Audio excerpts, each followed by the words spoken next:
வணக்கம் உறவுகளே. சாகித்ய அகாடமி விருது பெற்ற எழுத்தாளர் சு. வெங்கடேசன் அவர்கள் எழுதிய வீரயுக நாயகன் வேள்பாரி புத்தகத்தின் ஒளிப்பதிவு. கபிலர் ஆபத்துகள் நிறைந்த மலைத்தொடரில் யாரை காண போய்கொண்டிருக்கிறார், எதற்காக போய்கொண்டிருக்கிறார் என்பதை அறிவோம். உச்சி வெயிலிலும் ஈரக்காற்று வீசியது. குன்றின் சரிவில் போய்க் கொண்டிருந்த பாதை சற்றே வளைந்து மேல் நோக்கி ஏறியது.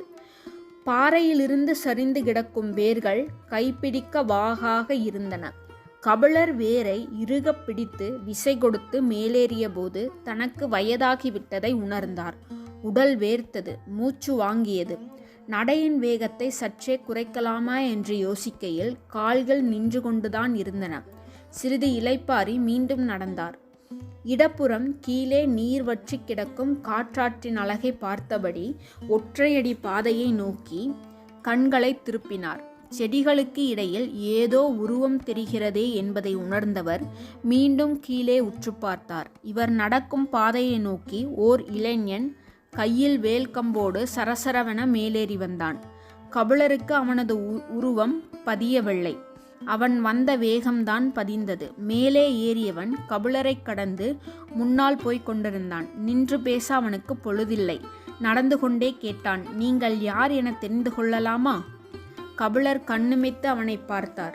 பதில் சொல்வதற்குள் மறைந்து விடுவானோ என்று தோன்றியது. குரல் உயர்த்தி சொன்னார், கபிலர், நான் பெயரை கேட்கவில்லை, யாரென கேட்டேன். எதிர்காற்றில் சற்றே தடுமாறினார் கபிலர். தடுமாற்றத்துக்கு காற்று காரணமல்ல என்பதை அவர் மனம் சொல்லியது. நான் புலவன். பாணர் குலமா? கேட்டபடி நடந்து போய்கொண்டே இருந்தான். அவனை பார்ப்பது, பாதையில் கவனம் கொள்வது, பதில் சொல்வது என்ற 3 வேலைகளை கபிலர் செய்ய வேண்டியிருந்தது. இல்லை, பாணர்கள் பாடல் பாடுபவர்கள், இசைஞர்கள், கலைஞர்கள். நான் அவர்கள் இல்லை. நான் புலவன், எழுத கற்றவன். பதில் சொல்லி முடிக்கும்போது கேள்வி வந்தது. எழுத்து என்றால்? மலையேறும் ஒரு பாதையில் இவ்வளவு தூர இடைவெளியில் ஓர் உரையாடலா? உரத்த குரலில் பதில் சொல்வதற்கு மூச்சுக்காற்று ஒத்துழைக்க மறுத்தது. ஆனாலும் கபிலர் உரத்தே சொன்னார், மரத்தை ஓவியமாக வரைந்து பார்த்திருக்கிறாயா? பார்த்திருக்கிறேன். குகைப்பாறையில் நிறைய மரங்கள் ஓவியமாக வரையப்பட்டுள்ளன. அதே போல நாம் பேசும் ஒளியை ஓவியமாக வரைவதுதான் எழுத்து. அவனது நடையின் வேகம் கொஞ்சம் குறைந்தது. யோசிக்கிறான் என்று புரிந்தது.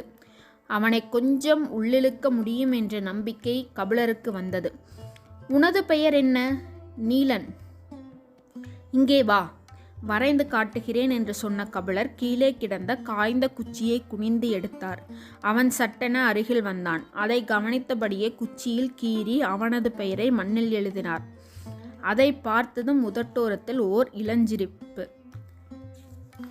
மீண்டும் நடக்கத் தொடங்கியவன், நான் என்ன யானையின் சாணத்தில் செரிக்காமல் கிடக்கும் ஈக்கியைப் போலவா இருக்கிறேன்? எதிர்காற்று மீண்டும் அடித்து கபிலரை தள்ளாட வைத்தது. நீலன் வேகமாக போய்க் கொண்டிருந்தான்.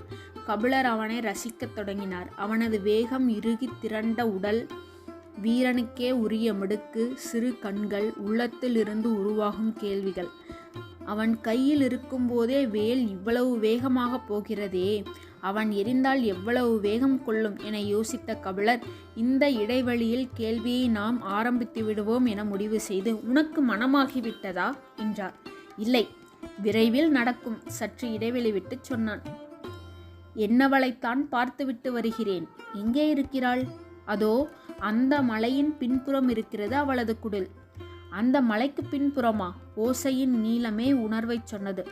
நாள்தோறும் இவ்வளவு தூரம் போய் வருவாயா? நாளும் 2 முறை போய் வருவேன். சில நாட்களில் 2 முறை இங்கு வந்து செல்வேன். கபிலருக்கு அவன் மீதான ஈர்ப்பு இன்னும் கூடியது.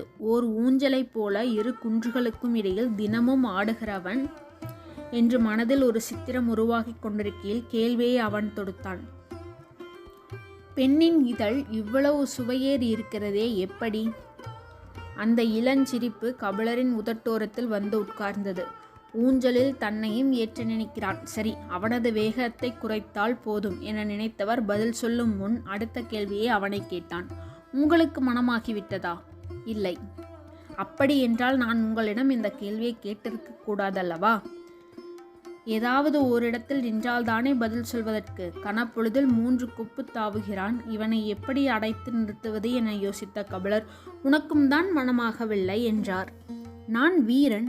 கபிலர் திகைத்து போனார். இவன் என்னை என்ன சொல்ல வருகிறான் என யோசிக்கையில் அவன் பதிலை தொடர்ந்தான்.